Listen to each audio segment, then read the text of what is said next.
Welcome back all of you. Today we can see about list functions. In string chapter also we studied about methods and functions. Same way here also certain functions are there. When you use the function, you can use the function name alone without using the list name. Method name what we used is list name dot method name. Here functions means we are not using the method name over there. We are not using the list name over there. List name we are using as the argument. Okay, so see the difference. I'll write it. I'll show you. The first function is len. Len we studied in string also. The same use is here also. Len is used to find the number of elements present in a list. It is used to count the number of elements present in a list, or it is used to find the number of elements in a list.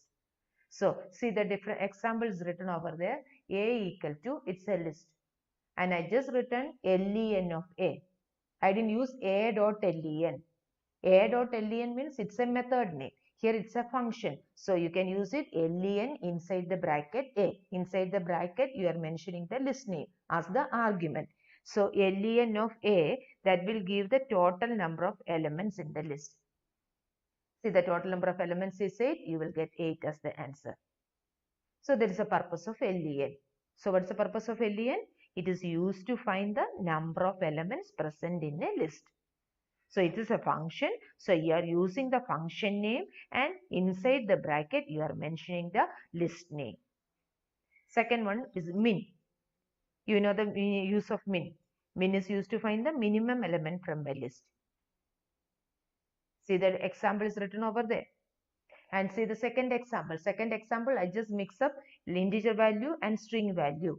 So if you are using min of C, it shows the error message. Because min will support if all the values are only of same data type. And similarly, max is another function which is used to find the maximum element in a list. Largest element in a list can be found out by using the function max. Okay, so these are the main list functions. Now we can see certain programs using list. Read the first question. Write a program to find the number of elements present in a list. You have to write a program to find the number of elements present in a list. How many elements are present in a list? Okay, I'll try out that program here. I'm going to use a simple method. First, I'm going to accept the list element. I'm going to accept the list element. I don't know how many elements are there. I'm using another method which we didn't use till now. So that method I am going to implement here. So I'm not accepting the total number of elements. So if you are accepting the total number of elements, then there is no need of finding the number of elements present in a list. So if you know the total number of elements, then what you are going to find there? So here I am not going to accept the total number of elements. I am using another method. First, I am going to declare a list, an empty list. Okay, so this is an empty list. Next, I am going to use a variable opt equal to yes or y. This is just a variable. I'll explain what is the purpose of this opt now. Opt equal to y means it's just a variable whose value is y. And I'm going to use while loop, while opt. I just use capital letter over there. That is why I'm using the capital letter here. If you can use the small letter also. If opt equal to y. Opt equal to y. Yes, now opt is y. See that on the top it's written opt equal to y, means the value of opt is y. So here checking while opt equal to y. Yes, condition true. Is it right? The condition true now. See the way what I am explaining. So here opt is a variable whose value is given as y. And after that I am using that along with the while loop, while opt equal to y. You are checking whether the value of opt is equal to y or not. Yes, it is y. So if it is y, then I am going to accept the first element in the list. Now list is empty. I am going to accept the first element in the list. So d equal to input enter the element, enter the element. So I am going to accept the first element from the list. So from the user. So from the user, I just accept the first element which is there in the variable D. First element, this is there in the variable D. That I have to add along with the list. Okay, L is the list, now L is empty. So I am going to write L dot append of D. So that means the element D is added along with L. Now one element will be added into the list. I think all of you understood this much. Just go through the program once again, go through the code I've written over there. Just OPT is a variable whose value is Y now. Now after that I'm checking whether OPT is it. That means OPT's value is Y, then you are trying to input the value from the user. So the first element you accepted and which is appended along with the L. That element added into the list L. And after that, I am going to write OPT equal to, see that I am going to write OPT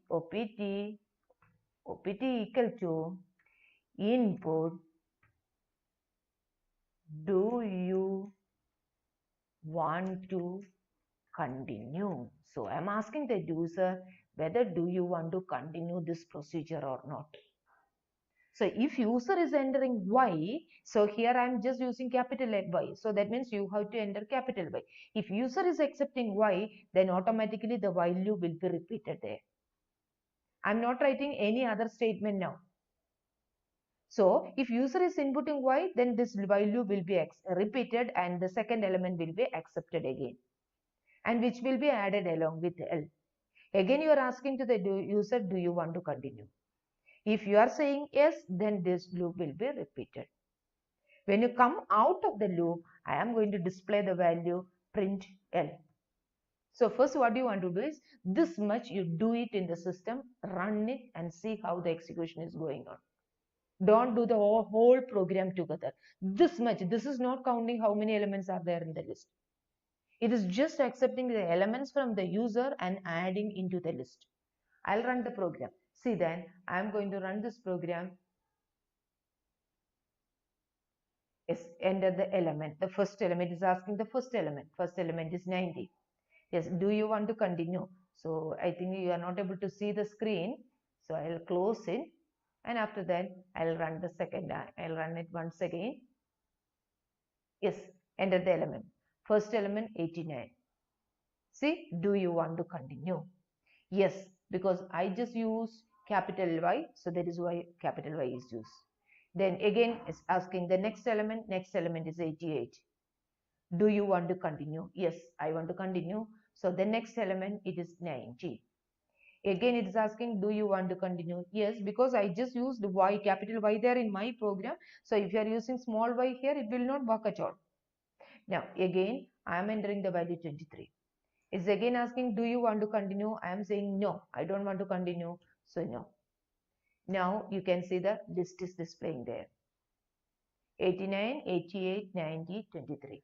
These are the elements which you given and which is there in the list variable. Now go through the program. First this much you do it and run the program and see the execution. So that print statement is outside the while loop. So that means if you are saying no, then only that print will be executed. So each time, each iteration, you are giving one element which will be added along with the list. This OPT equal to Y can be written this way also, or both the condition you can check it. So that is OPT equal to small letter Y. So in that case, do you want to answer for that? Do you want to continue? Either it can be capital letter or small letter.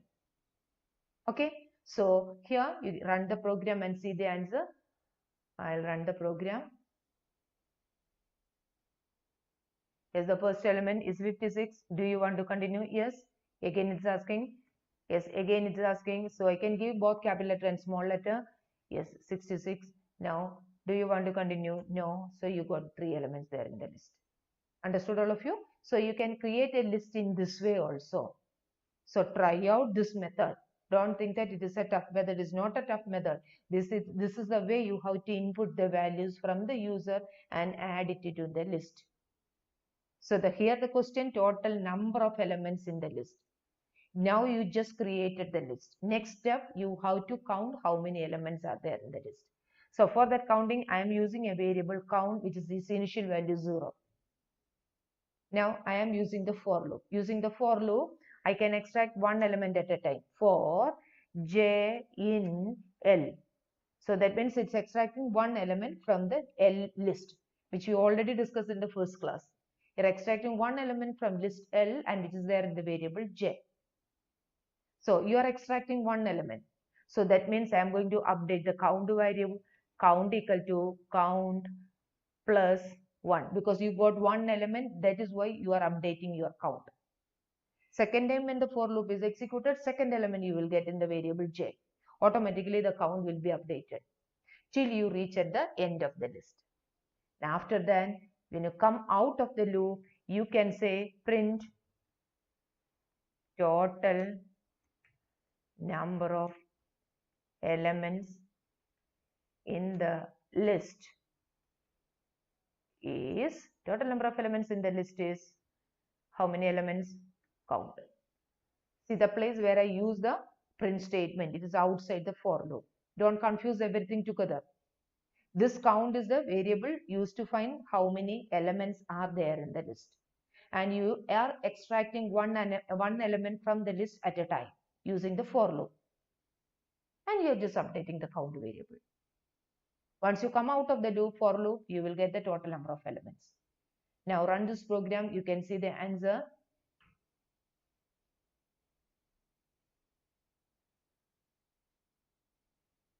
Yes, I am going to give the input. The first element 56. Do you want to continue? Yes. Next element again is, next again is, next is 10, and you can see again it is no. So the total number of elements in the list 1, 2, 3 and 4. So the list is displaying, so there will be 4 elements are there. So that is all about that question. Just go through the program once again. The first part of the program is accepting elements from the loop user and which is stored inside the variable L. After that, the second part will count how many number of elements are there in the list. And that is displaying there on the screen. So this is the program, what I am expecting there for that question. So copy down the program into your notebook 2 or 3 times the same program, try out in the system. Next question. Next question is this one. Write a statement to find the number of elements in the list. Question is write a statement to find the number of elements in the list. You just want to write only one statement. So this is one mark question for the board. They can ask one mark question, this type of one question, write a statement.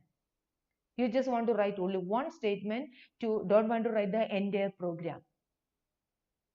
So whatever the first question is doing, the same thing is doing here in the second statement, second question also. But second question, you don't want to write the entire program. You just want to write a single statement to count the number of elements in the list.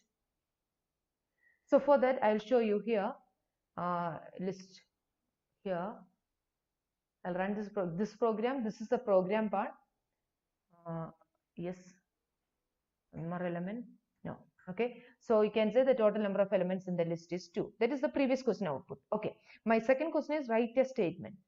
So when you write a question is write a statement means you can write len of L, len of L. See, len of L you will get 2 also.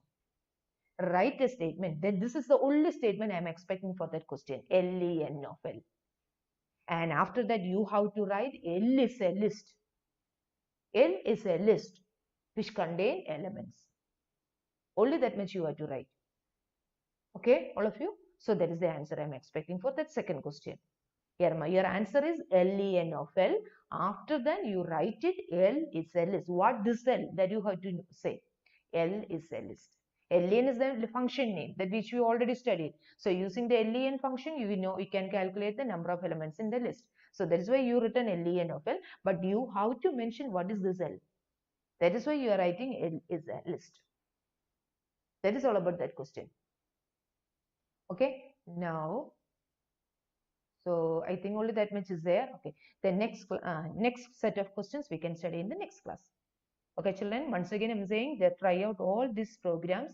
Now the next video onwards I am discussing only the programs from the list chapter. So try out this program, then we can go ahead the next question. Okay, thank you.